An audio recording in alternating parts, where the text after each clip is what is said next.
예수님께서 이 땅에 육신의 몸을 입고 오심의 분명한 이유는 누가복음 4장 43절에 말씀하십니다. 내가 다른 동네들에서도 하나님의 나라 복음을 전하여야 하리니 나는 이 일을 위해 보내심을 받았다. 예수님께서 오신 유일한 이유라고 해도 틀리지 않죠. 하나님 나라의 복음을 전파하시기 위하여 예수님이 오신 것입니다. 이 때문에 사람들이 자기들에게서 떠나시지 못하게 만류하여도 4장 42절처럼 예수님의 말씀을 듣고 예수님을 만났던 사람들은 그렇게 예수님이 자기들과 함께 있기를 원하는 거예요. 그것이 어떤 기적을 봤든지 또 어떤 병 고침에 또 은혜를 경험했든지 어떤 여러 이유일 수 있지만 예수님이 자기들에게서 떠나지 않기를 만류합니다.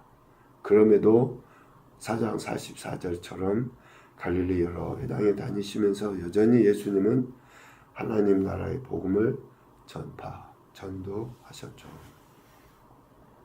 그렇게 많은 무리들이 몰려오니 예수님께서는 하나님 나라의 복음을 전파하시기 위하여 효과적인 방법을 쓰십니다. 오늘 5장 1절에 보니까 무리가 몰려와서 하나님의 말씀을 들을새 예수님이 게네사렛 호숫가에서 계셨다라고 하죠. 여기 게네사렛 호수는 성경에 다른 여러 이름들로 나옵니다. 긴네렛 바다, 우리 특별히 복음서에 그렇게 표현이 되는데 긴네렛 바다, 또 아니면 긴네롯 바다, 긴네렛 호수, 또 전혀 다름인 것 같은데요. 디베라 바다, 똑같이 게네사렛 호수를 지칭합니다. 디베라 바다. 그 게네사렛 호숫가에 서서 사람들에게 말씀을 전하려 하실 때에 배 두 척이 있는 것을 보시고 시몬의 배에 올라가서 그림을 생각을 해보시면 돼요. 호숫가 주변에 많은 사람들이 있을 때 예수님께서 그들에게 말씀을 전하실 수 있는 효과적인 방법을 어떻게 하신 거예요? 배에 올라타서 육지에서 조금 떨어지게 해가지고 육지를 향해서, 배에서 육지를 향해 말씀을 선포하시는 거예요. 게네사렛 그 호수는 모양이 하프 모양이라 그래요. 그 위하고 그러니까 북과 남이 이렇게 길쭉하게 한 20km 정도 되고, 그리고 동서는 한 10km 정도 되는 그 길이 크기에 이렇게 호수라 그러는데, 그러니까 모양이 이렇게 하프 모양으로 이렇게 길다랗게 생겼어요. 그러니까 그 모양 안에서의 일어나는 현상 중에 하나가 뭐냐면 돌풍이라고 그러거든요. 우리가 예수님께서 그 바닷가에 이렇게 배에서 주무신 사건도 우리가 알잖아요. 그 호숫가에서 사람들에게 말씀을 전파하려 하실 때에 바람을 이용하신 거죠. 바람을. 예수님이 적은 소리로 이야기하셔도 그 바람을 타고 그 호숫가에 모여있는 많은 사람들에게 말씀이 더 효과적으로 전해질 수 있도록 그렇게 하신 거예요. 그 도구가 시몬의 배라고 3절에 표현을 하고 있습니다. 이미 그물을 씻고 있었던 그 배 가운데 하나 시몬의 배에 올라가서 그렇게 무리를 향해서 말씀을 가르치신 거죠. 그 가르치심을 다 하고 난 이후에 4절 시몬에게 말씀하시죠. 깊은 데로 가서 그물을 내려 고기를 잡으라 라고 이야기를 합니다. 게네사렛 호숫가에서 지리적인 조건을 이용해서 많은 사람들에게 말씀을 가르치신 것, 그리고 또 특별히 한 사람 시몬에게 깊은 데로 가서 그물을 내려 고기를 잡으라고 말씀하신 것, 새 결국은 뭡니까? 저들에게 하나님 나라 나타내 보이시기 위함이었다라는 거죠. 그런데 많은 무리와 시몬에게 대할 때에 그 예수님의 방식이 다릅니다. 물론 시몬의 배를 이용해서 배삭스를 주기 위함이었는지 모르겠으나 시몬에게는 독특한 방법으로 하나님 나라를 가르치셔요. 물론 열병이 들었던 시몬의 장모를 고치신 것도 그렇고 귀신 들린 사람의 귀신을 쫓아내 주신 것도 특별한 그런 기적에 속하지만 오늘 시몬에게 이 말씀을 통해서 하나님 나라를 가르치시는 그런 독특한 방법을 택하신 것을 볼 수 있어요.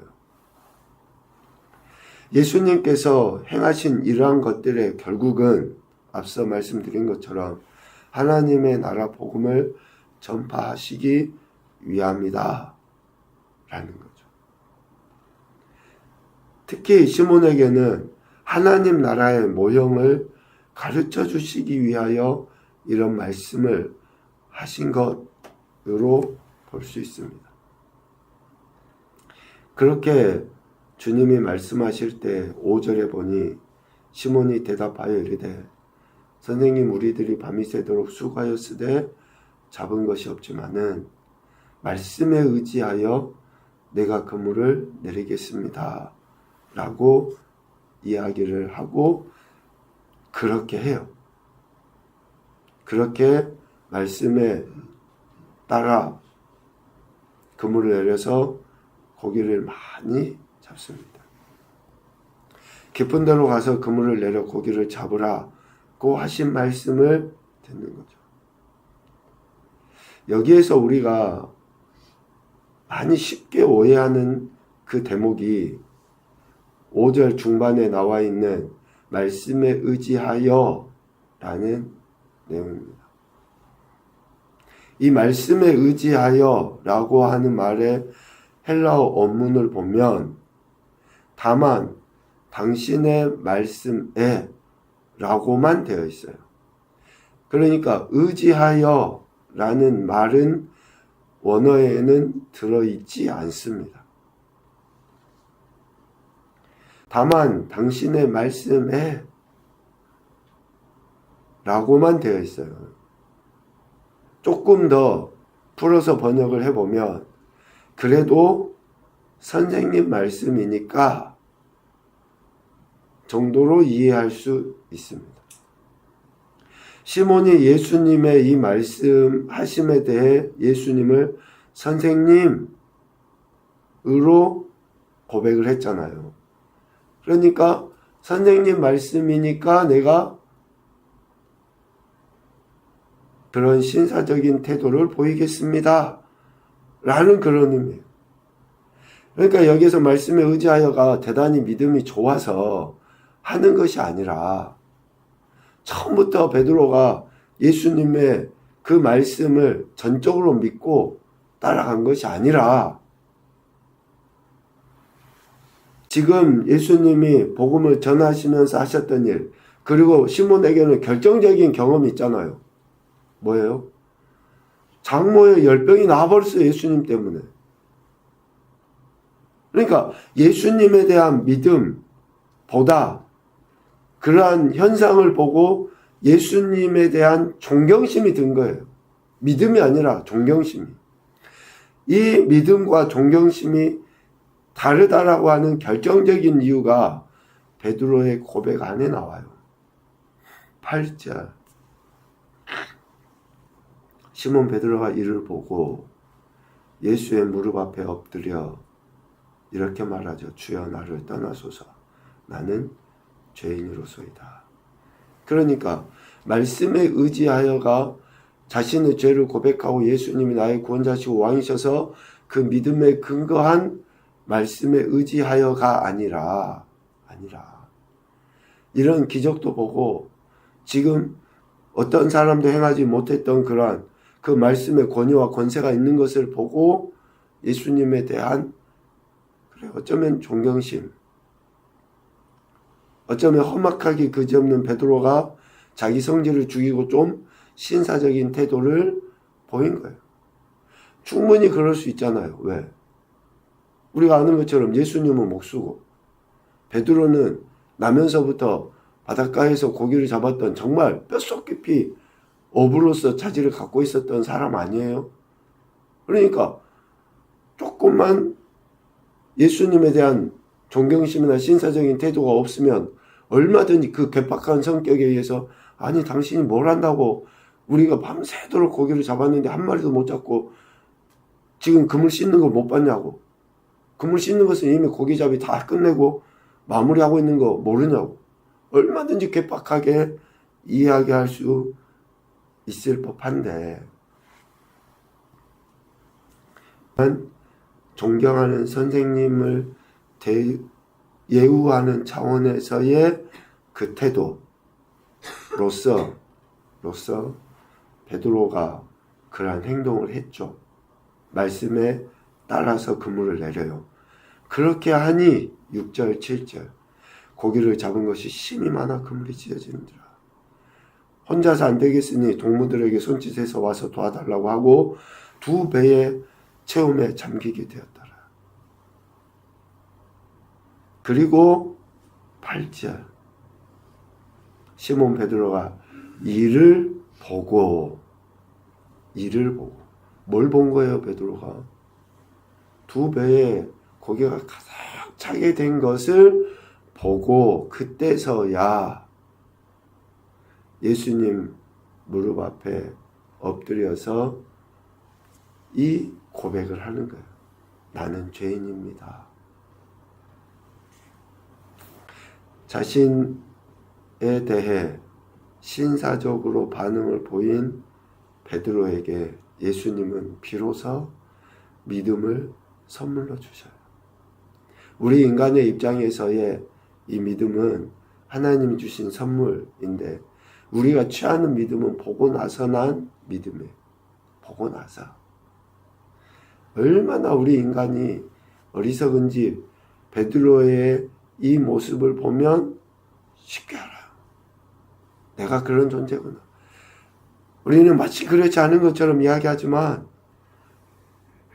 봐도 못 믿는 그런 사람들이 태반인데 그나마 다행이긴 하죠. 보고 나서라도 믿게 된 거니. 자신에게 신사적으로 반응한 베드로에게